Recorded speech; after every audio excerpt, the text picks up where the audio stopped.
Drug addiction. Drug addiction is a dependence on an illegal drug or a medication. Addicts may not be able to control their drug use and may continue using the drug despite the harm it causes. Physical addiction appears to occur when repeated use of a drug alters the way the brain feels pleasure. The addicting drug causes physical changes to some neurons which use neurotransmitters to communicate. There are two main causes of addiction. First, environmental factors include the patient's family's beliefs and attitudes and exposure to a peer group that encourages drug use. Secondly, genes may influence the development of addiction. The risk factors for developing addiction include family history of addiction, which likely involves the effects of many genes. Males are twice as likely to have problems with drugs.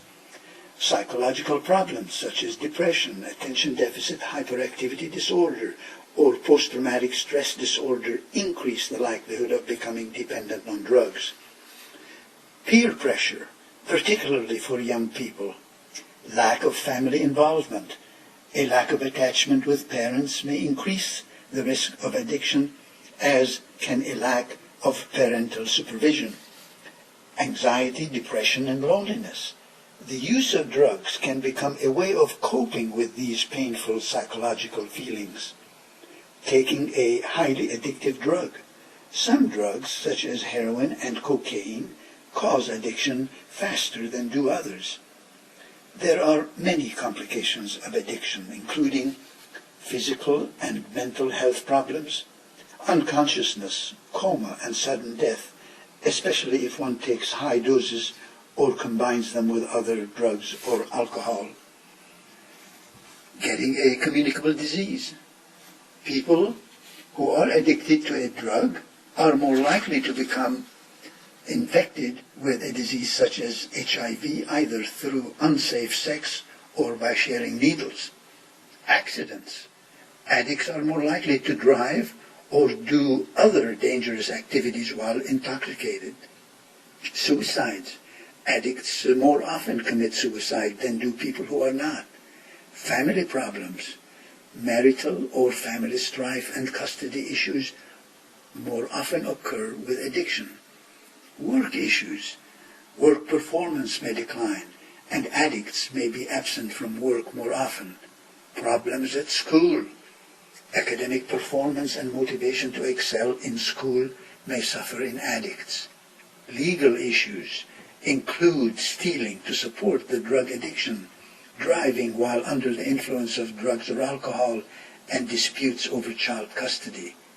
And financial problems. Spending money to support the habit takes away money from other needs that could put one in debt and could lead to illegal or unethical behavior.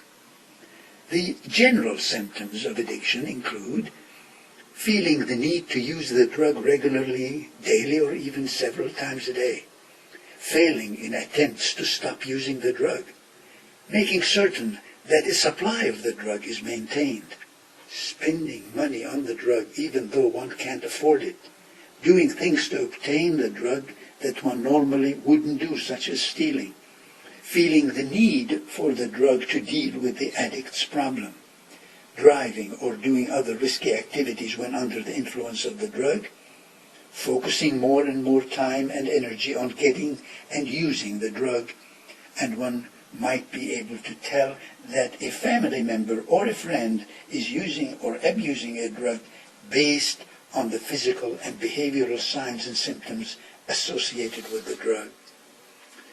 Drug abuse in teenagers is important. It can be difficult to distinguish normal teenage moodiness or anger from signs of drug use.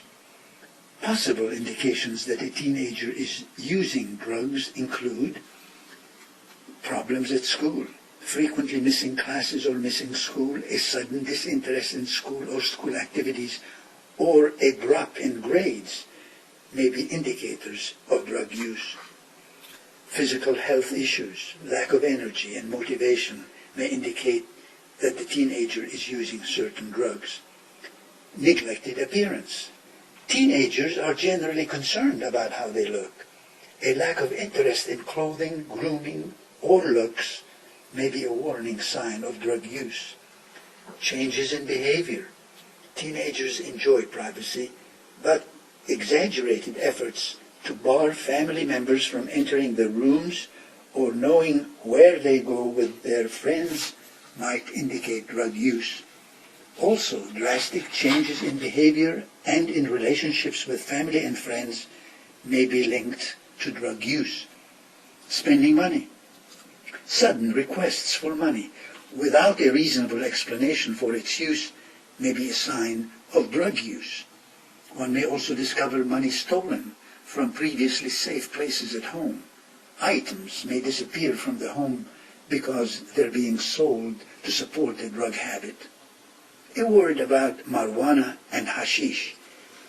An individual may develop psychological addiction to cannabis compounds, including THC, tetrahydrocannabinol, which is found in marijuana and hashish. People who have a marijuana addiction generally use the drug on a daily basis. They do not actually have a chemical dependence on the drug, but rather feel the need to regularly use the drug. The signs of use and dependence on marijuana can include a heightened sense of visual, auditory, and taste perception, poor memory, increased blood pressure and heart rate, red eyes, decreased coordination, difficulty concentrating, increased appetite, slowed reaction time, and sometimes paranoid thinking. What about barbiturates and benzodiazepines? Barbiturates and benzodiazepines are prescription central nervous system depressants. Phenobarbital, amytal, seconal are examples of barbiturates, and benzodiazepines include tranquilizers such as diazepam, Valium, alprazolam, Xanax, lorazepam, Ativan, Klonopin, and Librium. The signs of use and dependence on barbiturates and benzodiazepines can include drowsiness, slurred speech, lack of coordination, memory problems, confusion, slowed breathing and decreased blood pressure, dizziness, and depression. Methamphetamine, cocaine, and Ritalin, methylene, that's methylphenidate, and other stimulants will be the next discussion. Methamphetamine, also known as meth, is a particularly dangerous drug. It's highly addictive and causes a number of short-term and long-term health consequences. Methamphetamine is relatively inexpensive and widely available. The signs of use and dependence on this class of stimulant drugs can include euphoria, decreased appetite, rapid speech, irritability, restlessness, depression as the drug wears off, nasal congestion and damage to the mucous membrane of the nose in users who snort the drugs, insomnia, weight loss, increased heart rate, blood pressure and temperature, and at times paranoia. Next, let's look at club drugs. Club drugs are drugs commonly used by teens and young adults at clubs, concerts, and parties. Examples include ecstasy, MDMA, GHB, Rohypnol, that's the roofies, and ketamine. These drugs are not all classified in the same category, but they share some similar effects and dangers.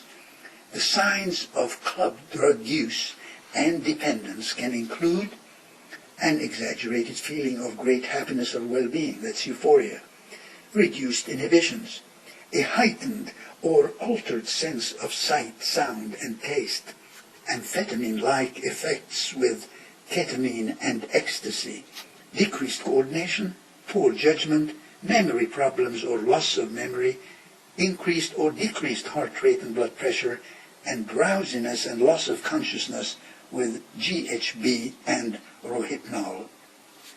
GHB and Rohypnol are particularly dangerous. At high doses, they can cause seizures, coma, and death. The danger increases when these drugs are taken with alcohol. Because they worsen consciousness and memory, and they're easy to give someone without his or her knowledge or consent, these drugs are both commonly used as date rape drugs. One particular danger of club drugs is that the liquid, pill, or powder forms of these drugs available on the street often contain unknown substances that can be harmful, including other illegal manufactured or pharmaceutical drugs. How about hallucinogens? The most common hallucinogens are LSD and PCP, phencyclidine. Signs of LSD use include hallucinations, greatly reduced perception of reality, for example, interpreting input from one of your senses as another, such as hearing colors, permanent mental changes in perception, rapid heart rate, high blood pressure, tremors, and flashbacks, a re-experience of the hallucinations even years later. Signs of phencyclidine, PCP, use include also hallucinations, euphoria, delusions, panic, loss of appetite, depression, and aggressive and possibly violent behavior. Inhalants. Some commonly inhaled substances include glue, paint thinners, correction fluid, felt tip marker fluid, gasoline, cleaning fluids, and household aerosol products. When inhaled, these products can cause brief intoxication and a decreased feeling of inhibition. Long-term use may cause seizures and damage to the brain, liver, and kidneys. Inhalant use can also cause death. Now let's turn to narcotic painkillers. Opioids are narcotic pain-killing drugs produced naturally from opium or made synthetically. This class of drugs includes heroin, morphine, codeine, methadone, and oxycodone, OxyContin. The signs of narcotic use and dependence can include reduced sense of pain, sedation, depression, confusion, constipation, slowed breathing, and needle marks if injecting drugs. What about tests and diagnoses in these painkillers? Blood tests are not used to diagnose a drug addiction, but they may be used to see whether the patient has taken certain drugs in the recent past. A definitive diagnosis of drug addiction usually occurs after an evaluation by a psychiatrist, a psychologist, or a specialized addiction counselor. To be diagnosed with an addiction or substance dependence, one must meet criteria spelled out in the Diagnostic and Statistical Manual of Mental Disorders, DSM. This manual is published by the American Psychiatric Association and is used by mental health professionals to diagnose mental conditions and by insurance companies to reimburse for treatment. The DSM criteria include a pattern of drug use that causes significant problems or distress occurring at any time over a 12-month period and include 3 or more of the following. First, the patient develops tolerance, which means that the drug has less and less effect and the patient needs more of the drug to get high. Second, patient has physical or psychological withdrawal symptoms or takes the drug or a similar drug to avoid withdrawal symptoms. 3, the patient often takes a larger amount of the drug over a longer period of time than intended. 4. The patient keeps trying to cut down or quit using the drug. 5. The patient spends a good deal of time getting the drug, using the drug, or recovering from the effects of the drug. 6. Patient gives up or cuts back important social, occupational, or recreational activities because of the drug use. And 7. The patient keeps using the drug even though he or she knows it is causing physical or psychological problems. How about treatments and drugs for addiction? Drug addiction treatments include organized inpatient or outpatient treatment programs, counseling, and self-help groups to help the addict resist using the addictive drug again. Depending on the level of addiction, one may need steps to help him or her withdraw from using the drug. That's by detoxification. Therapies such as counseling, addiction treatment programs, and self-help group meetings can help the patient overcome an addiction and stay sober. Treatment programs generally include educational and therapy sessions focused on getting sober and preventing relapse. This may be accomplished in individual groups or family sessions. These programs are available in various settings from outpatient to residential and inpatient programs. Next is counseling. Individual or family counseling with a psychologist, psychiatrist, or addiction counselor may help the patient resist the temptation to resume using addicting drugs. Behavior therapies can help develop ways to cope with the drug cravings, suggest strategies to avoid drugs and prevent relapse, and offer suggestions on how to deal with a relapse if it occurs. Counseling can also involve talking about the job, legal problems, and relationships with family and friends. Counseling with family members can help those patients develop better communication skills and be more supportive. And third, self-help groups. Many, though not all, of these self-help groups tend to use the 12-step model first developed by Alcoholics Anonymous. Self-help groups such as Narcotics Anonymous exist for people addicted to drugs such as cocaine, sedatives, and narcotics. The message is that addiction is a chronic disorder with a danger of relapse, and that ongoing maintenance treatment, which may include medications, counseling, and self-help group meetings, is necessary to prevent a relapse. Doctor or counselor can help in locating a self-help group. One can also find listings for self-help groups in the phone book, at the library, and on the internet. Now let's talk about withdrawal therapy and detoxification. The goal of withdrawal therapy, detoxification, is for the patient to stop taking the addicting drug as quickly and as safely as possible. Detoxification may involve gradually reducing the dose of the drug or temporarily substituting other substances such as methadone that have less severe side effects. For some people, it may be safe to undergo withdrawal therapy on an outpatient basis.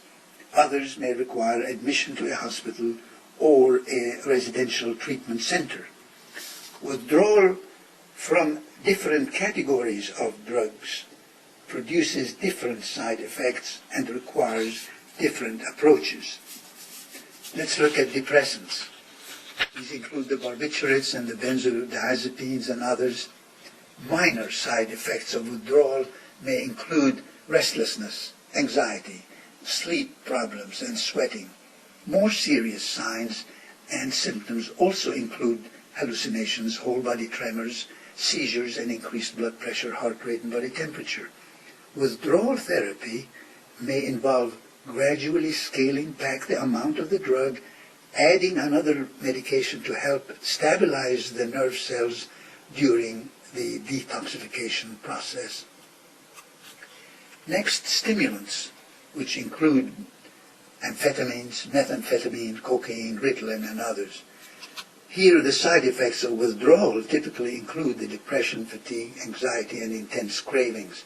In some cases, signs and symptoms may include suicidal thought and suicidal attempts, paranoia, and decreased contact with reality, and that's an acute psychosis. Treatment during withdrawal is usually limited to emotional support from the family, friends, and the doctor. The doctor may recommend medications to treat paranoid psychosis or depression. Opioids, which include, as mentioned, heroin, morphine, codeine, OxyContin, and others, withdrawal side effects of the opioids can range from relatively minor to severe. On the minor end, they may include runny nose, sweating, yawning, anxiety, and drug cravings. Severe reactions may include sleepiness or sleeplessness, depression, dilated pupils, rapid pulse, rapid breathing, high blood pressure, abdominal cramps, tremors, bone and muscle pain, vomiting, and diarrhea.